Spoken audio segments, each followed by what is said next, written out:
boom boom boom boom boom boom. Boom boom boom boom boom boom boom boom. I'm not sure what we're supposed to do. Sounds kind of Usually ad lib when we do stuff like this. Okay. See, so when you go and do that, we're kind of not sure if there's going to be something else. Sexy and she's nosy. Hello. Oh, sorry. Hi. Hello. And welcome to the Engine Room Show. I'm bringing motoring back. And Dave Morzab. Ladies and gentlemen, welcome back to the Engine Room Show. Hello, I'm Dave Moore. I'm Dave Humphreys. And I'm Stephen Cooper. How the bloody hell are you? And news. I've got a squeaky chair. I like this. I like this. You know Opel? Broadcasting from the inside of a studio in the middle of the city of Dublin. Coke can isn't quite empty enough. Opel, yes, Opel. via Leben Autos. Yes, Opel. You know they're for Volkswagen. You know they're quite nice insignia. What? Not Vauxhall. Yeah. They're quite nice insignia. Yes, apparently Yeah. the Insignia is Massively nicer than the Vectra, which was Oh, awful. Come on. And I like the well, Insignia Estate as well. They've taken the Yeah. insignia and made it slightly nicer.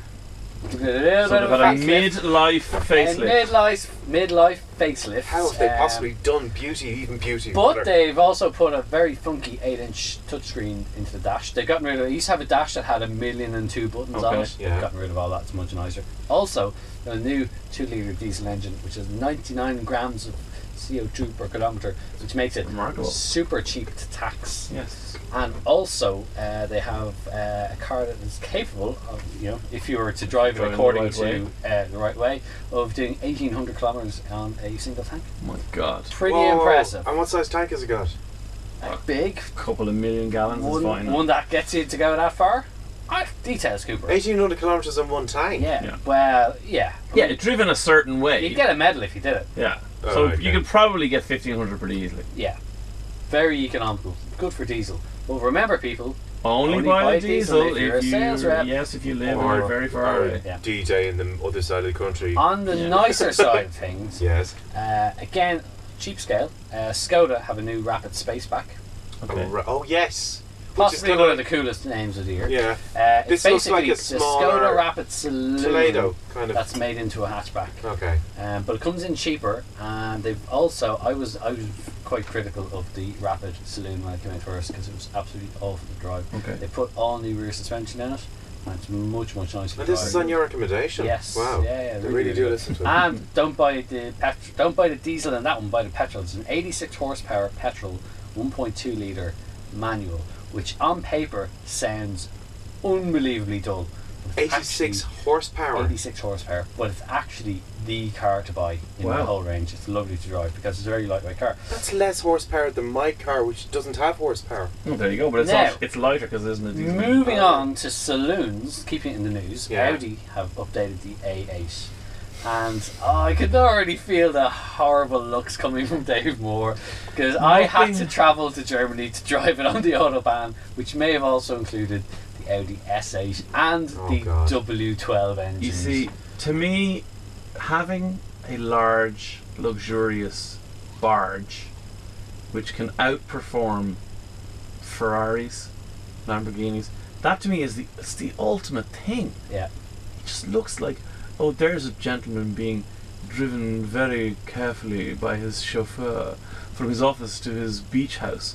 However, if the chauffeur, which is actually probably the guy driving it, puts his foot down, he'll tear the arse out of a proper Ferrari. Yeah. Really? Put it into perspective, the S8, which Yeah. is absolutely beautiful, it's a 4 litre twin turbocharged V8 petrol engine. Of course. It hits 60 in 4.1 seconds, which is quite impressive. What is more impressive, though, It's a giant car. what is more impressive about this is that when you look at what else does it in that time, it's 4/10 of a second quicker than the latest Porsche 911 Carrera 4S. Oh Or my even a God. 4-wheel drive S 911 is slower to 60 than the Audi S8. That Wow. kind of Yeah. that But kind of then- sums up the epicness of this car. And where the real power is, of course, isn't on the 0-60, even though that is Oh, an yeah, impressive yeah. time. Well, you put your foot Like, down. put your foot down where you need to. Which I did on a On an an autobahn. Autobahn, which I'm nearly sure was unrestricted. Nearly sure. It just it just pulls constantly all the way up, and then the limiter kicks in at 267 kilometers an hour. 105 miles an hour. Yeah. And I'm not joking, at 267 kilometers an hour, we literally can talk to each other like this. It is that quiet. It is just Really? like, yeah. And This if you isn't did that- like, at 267 Ks, Yeah. you think about it, like it's pushing on 3 times what most of the speed limits It's are. nearly around the 50. speed of sound. And Well. but there's no squeaks, there's no rattles, there's no like, oh god, we're going What's to going to die. happen? Because if It you do just- that, it just does it all day long. I drove a Lamborghini Gallardo Superleggera recently, and I didn't get anywhere near that speed. Yeah. And I was terrified. Yeah. Not just because I'm in a really exclusive part, it was because this feels mental. Yeah. You know what I mean? Yeah. So to do that speed in a giant luxurious armchair, Yeah. but playing your Shostakovich. Many cows quietly. have died for the leather Yeah, hide. yeah. It's like riding a bull that's been Yeah. skinned, dipped in salt, and in a china shop. Something like that. That was really nice, really fast. It's a little bit raucous, it's a little bit flat. The W12 apps. Okay, so Cooper's. Six- Are you going to need? The W12, I know what that is. It's You know a what this twin V. So it is exactly. yeah. No, just in case Exactly. anyone else doesn't Yeah. know. So if Jesus, you I've been doing a imagine motoring podcast you for a imagine year already. Of two course I know what a V6 W12 is. engines welded together to basically make the shape of a W. Yeah. 6.3 litre petrol, and the funny thing is it is almost every bit as fast, but it doesn't have any of that kind of loud V8. It's like ultimate refinement. I just Oh. put my foot down and waffled along. Drove the long wheelbase one, which very cool. The passenger seat, if you're sitting in the back, from the back you can control this, provided there's nobody sitting in the front. You can electrically move the passenger seat all the way forward. It then tilts forward as if, like folds forward as if you're getting in the back of a hatchback car. The headrest folds down, and the back of the seat folds out to make a footrest. And while your own seat that you're sitting in the back Does the British Airways does the first class. reclining out, and you can't lie flat, but you can lie like totally. And I sat in the back, legs out straight, while watching a documentary that was on television on RTL. Which While driving? we had TV. I was sitting in the back. Oh. I watched a documentary that was on during the day on German television about penguins while going up the autobahn at a Amazing. fairly ridiculous speed. But yeah, And pricey. in reality, they are. okay, yeah. I mean, look, Audi A8 is 130 odd thousand euros, Yeah. which is a huge amount of money until you consider What it what can actually perform capable the of. same way. And in a kind of perverse kind of way, it actually represents quite good value. But Sorry. W12 is substantially more, but realistically, real world stuff, 92,000 is what it would cost you for an A8 A8. 3 litre TDI, which is actually quite a nice car to drive. What's going on? There you go. That's the sound Of the W12. of the W12 Wow. while you're wafting along. This car will take you to another destination, obviously, because it's a car, yeah? But it'll take you in luxury and comfort. It will bring you there in leather and luxury. You sure this isn't an ad for a gay club in Berlin? Have your ass massaged. It's definitely an ad for a gay club in Berlin. Actually, yeah, it does have a full massage function, and it also has heating and cooling. Which is very important. It's very, very important. Better not play any more than 30 seconds of that, we'll have to pay for. There you go. Anyway, Well, hang on. not like car needs You're playing sounds. You're talking about sounds. If people don't know, Boast is a social network where you use sound. You talk into it. Earlier on, I asked whether or not people had any questions for us on Boast. So this was pretty successful, and we did it on Twitter. Can I just say, love last Boast. episode. Love Boast. The fact that you don't have to type, you can just talk. It's kind of like, Right. hey everyone, I how's love everyone? Boast. And you get Boast back. I'm fine, thanks. Yeah, Love it. that's right. Okay, so I asked if anyone had questions. The first question came in from a chap called Paulie, and he said, Here's a question for you, Dave and Steve. Here we go. Front wheel drive versus rear wheel drive. Which is better? Well, common question. We've been asked Yeah. this a couple of times And- off the podcast, but especially with online. winter coming, because Yeah. people get freaked out with rear wheel drive and snow. So I guess that question was also asked on our Facebook page as well. So Okay. it's saying like, Yeah. somebody said, are BMWs the most dangerous cars to drive in snow? Yeah. No. no.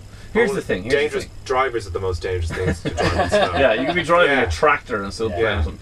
Okay, so which is better? It's a subjective question because what does it mean? Like define better. in terms of which is more fun to drive. Rear wheel drive. No, it is. No, Yeah. and there's a simple reason. Yeah, There's a by simple and reason large, of by and physics, large, yeah. which is you steer with your front wheels. Yeah. So why put the power, which is obviously Mm-hmm. affecting the front wheels through the front wheels? Yes, it's cheaper to do that. It's easier Adds to more do weight. that, and it adds more weight. Exactly. However, if you put the power in the back wheels, then you had free. Your front wheels are free to steer.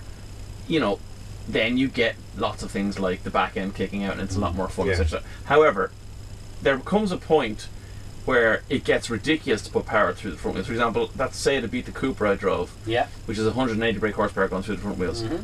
That's probably the most fun I've had in Yeah. a car in a long time, because the power Yeah. is going through the front wheels, because it's making the car twitchy and giving And it a little that's- bit of and torque that's steer. about as much power as you can put. I think so. When you hear things like Renault, doing Clios and stuff with and Meganes with 250 horsepower Yeah. or whatever, and Golfs as well, whatever, and putting it through the front wheels, it's very hard to put all that power on the road because the wheels are going. Hang They on, just lads. get overcome. Yeah, Tires I get can't overcome. do this, So, I would personally much prefer a rear-wheel drive car, but as we're talking about winter, a rear-wheel drive car will not offer you the same level of grip and control that a front-wheel drive car will offer, but neither of them can remotely compare to a four-wheel drive car. Exactly. And even then, in the wrong conditions, a four-wheel drive car driven poorly is going to perform just as poorly as a rear or front-wheel drive. Alternatively as well, which has a huge impact on that, is the tyres that you have on Yes. your car. Because you can have a four-wheel drive car,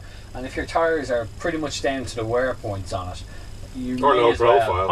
I you saw know I you saw a can have. woman in a very popular four-wheel drive SUV in the bad conditions, completely out of control. Now, not traveling fast, but like with her hands off the steering wheel, because to be fair, She was doing her makeup at the time. it was making no difference. Whatever she did with the steering wheel was making no difference. And she just slid sideways down the road and slammed into the side of the car. Now, it wasn't fast enough that anyone was hurt or anything like that. Her car was a bit banjacks, whatever. But she was driving a four-wheel drive car. I'll be honest with you, as I went over to see was she okay, she was, whatever, I did look at the tyres, and they were, Yeah. they were legal, but that's it. Ish. They were bald-ing. And it makes a massive Yeah. difference. Huge difference. Massive difference. As I think I've discussed before. Many times, Dave, many Yes. times. I won't get back I on that prefer soapbox. rear wheel drive because it is more fun. Yeah. But with our road conditions here, because half the roads aren't great surfaces, like it's low grade tarmac, especially on the back roads. So you're slipping and sliding even on front wheel drive anyway. In wet weather, even during the summer when it's dry, we're guaranteed rain. Yeah. Once that rain hits that tarmac, Especially after it's a you might long as well dry put spell. One- glass on the ground. It's one like very lethal. one handy quick tip with winter coming as well. Yeah. If you do have a BMW or other rear wheel drive car and you are concerned about it, the reason they don't perform as well is not that they're rear wheel drive. Well, it's partly due to rear wheel drive. It's because there's no weight over the back wheels because the engine's on the front wheels. Bag of spuds. Well, bag of spud or cinder blocks, or if you've something really heavy, it does actually make a huge difference. Put Don't 4 or get 5 any influence from love hate. Just saying, Put- don't be putting bodies in your boot. Put, if a bad spell of winter does come, which will probably happen, We're due a really go bad December. get a Yeah. couple of cinder blocks. If you've got room to spare in your boot, put it in the back. It will make a bit of difference, but nothing will help more than having proper tyres. Yeah, like Okay. when I had the Navara, which was obviously very light at the back end, Yeah. when there was nothing in it, during bad weather and frost weather, because it was rear wheel drive or four wheel drive if needed, I would just throw in a whole lot of stuff in Yeah. the back. Usually like huge big speakers There you that go. didn't work, but they were so heavy, and I just tied them down to the back. Do we have another question? Yes, we do. This is from Mary from Florida. Hi, I have a question. You see all these commercials that you put this goo in your gas tank and it supposedly gives you better gas mileage? Is that true? Or is that just a bunch of hogwash?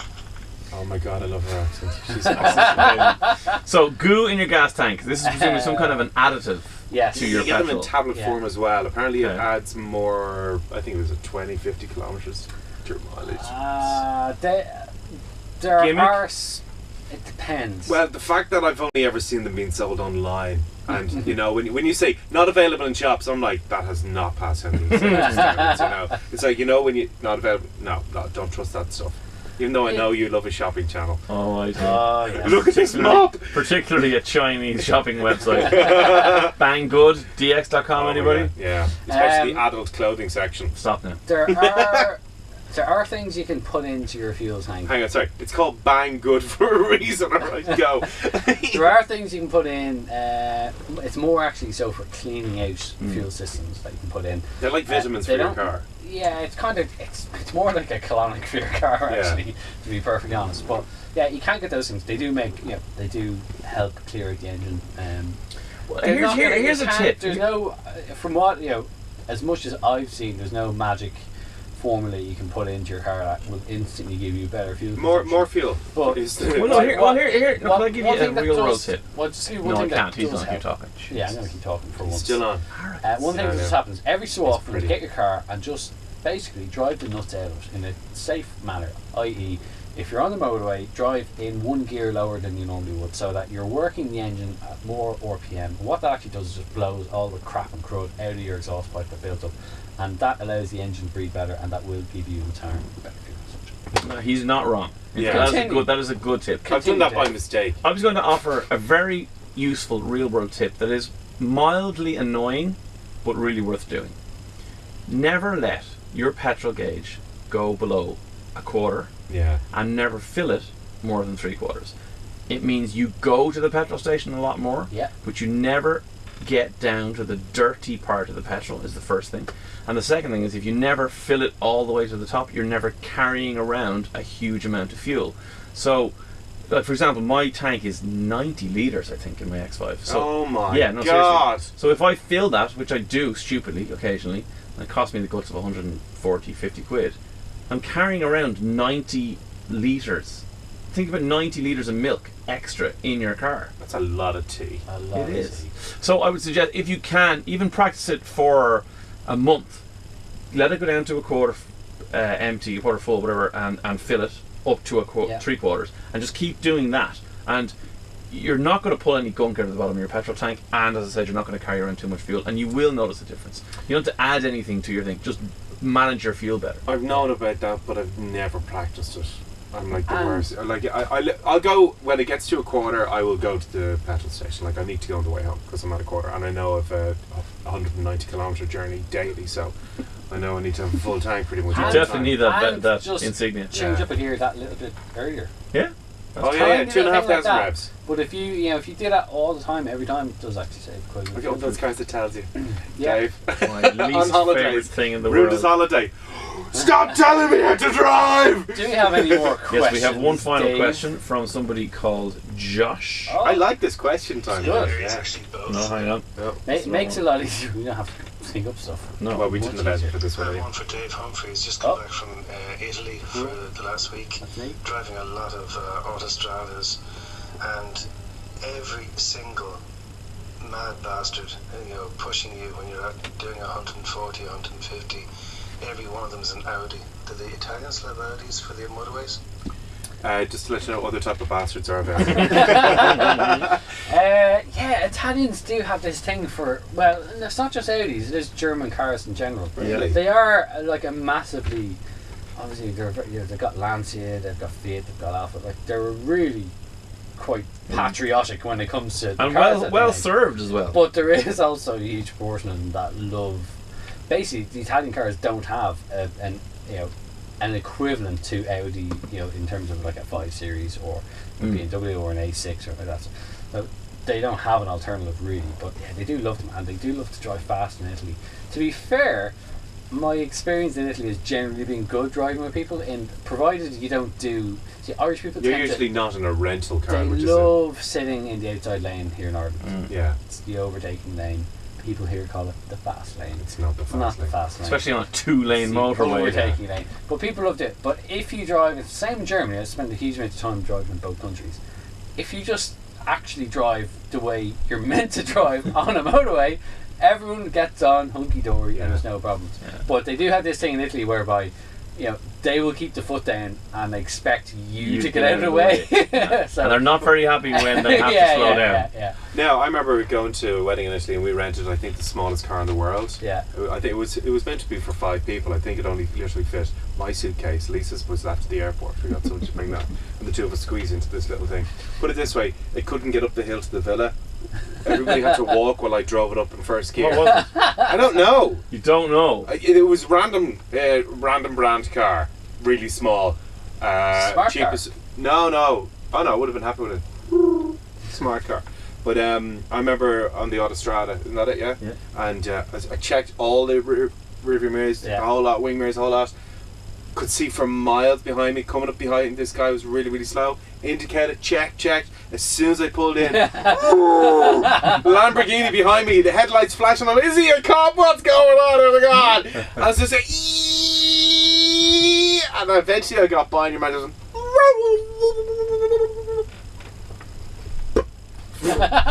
backfiring everything from your man. So we have a slightly conclusive answer to that. They do drive faster in Italy, but They're mental. But yeah, they're fine. Okay, final question. Dave and Stephen, I have a question It's Kieran. to do with the electric car. Will it have much of an input or influence over the combustion engine in the car market? With BMW's just released an i3, will every major manufacturer release one, and will it ever get to the point where it takes over? Interesting. We know my views on the electric car are, of course, that it is at best a stopgap and a poorly thought out one at that. Hybrids, slightly more time for them, but really we're just waiting for hydrogen, which is difficult and far away. So I'm not even going to bother answering any of these questions. But his question was, will electric cars take over actual fuel cars? But like the thing is, something else will. But the thing is, the reality of it is, they're still driven by solid fuel, like fossil fuel. Of course, because where does electricity come from? It has to come from somewhere, so it's coming from a power station, which isn't going to be powered by wind or I think because they're not investing enough into that. There isn't enough wind. There was wind. A recent study. There'll be enough wind though if we continue to drive unfuel efficient vehicles. That unfuel. There was a study. I don't know what I'm saying. Go on, there's a study. You're doing science. Yeah, science. Kieran wants your answer. Yeah. There was a study about 2 weeks ago from Shell that said they predict the last traditional internal combustion engine to be produced in 2070. So we're probably going to have some form of combustion engine up until then. Sorry, explain that. So basically, i.e. a petrol or diesel engine as we know it currently. Traditionally. What we've had since The last one will be in 2070. kind of era. They have predicted, Shell have predicted that is when we will stop making it. In other words, we'll have a better alternative. Because right now an electric car is not a better alternative. It doesn't have the range. The batteries are made of nickel. Sorry, it's hybrid stuff. But you can't fuel it, as you said, from green electricity by and large. So there are so many flaws with the electric vehicle that it's interesting, it's kind of futuristic and fun, but ultimately it's flawed. The biggest. Well, I mean, look, it's definitely helping the electric cause. The fact that BMW are putting their clout behind it. Next year, Volkswagen are bringing the e-Golf to Ireland. How do you have the e-tron? The e-tron is awesome a hybrid, though. It is a hybrid. It's a plug-in hybrid, whereas the e-Golf will be a full electric car. There is going to be an e-Up, which is a small city car. They'll not come to Ireland because it's too expensive. And there's an electric Ford Focus coming to Ireland next year. So more and more manufacturers are making electric versions of their cars. But like you said, Cooper, almost all of our electricity comes from burning fossil fuels. So it's not, you're kind of codding yourself if you're thinking you're not damaging the environment. And there's the fact that the production of the vehicles has a massively higher carbon footprint. Now, we did talk to Simon Elliott from Volkswagen Group about this, and they are very conscious of how they do manufacture their batteries. But the other thing is that the other reason why I think electric cars aren't going to take over, they are going to become more popular, but unless they can make them hover and fly. No, it's still in a situation, and it will be for still quite some time, whereby the customer will have to match the car's criteria rather than the car matching the customer's criteria. Which is what happens with combustion engines now. Basically people buy a car because they need a car and that's the car that they want, whereas with electric cars, you've got to suit the car.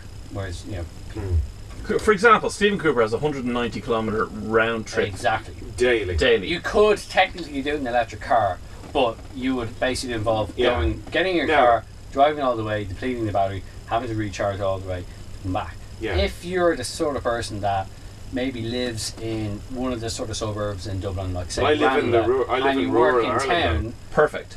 electric car is Yeah. probably the best thing you can do in terms of buying one.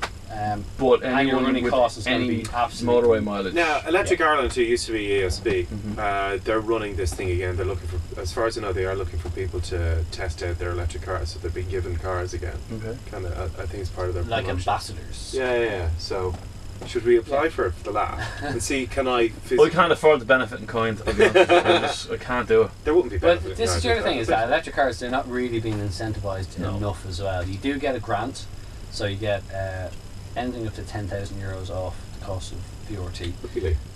VRT and tax. Why and don't they stuff just take the through VRT rebates. off it? They still need VRT, to make huge some- issue. yeah. Some Definitely money. for another show. Yeah. That's a whole show just on VRT. But they are cheaper to run. You get your charging station put in for free and stuff like that. But I think there needs to be more, i.e. you need to be, for example, maybe allowed driving bus lanes, or get Did you free say? parking or subsidised parking, or And free the charge charging, points. free Yeah. charging while you park. But there is free charging. There is at the moment, Yeah, but it's but- only for a certain amount of people for a certain amount of time. What I think will probably work is that you could have some kind of system whereby if you either, if you go into a car park, multi-store car park, they all have charging points. Do they? No, No, he's they, saying they they could, should, they should yeah. do. Have a charging point where you can plug your car in that is actually monitored, i.e. some asshole in an event just can't just park his car there and take the space, which happens everywhere around Dublin where there's an electric space.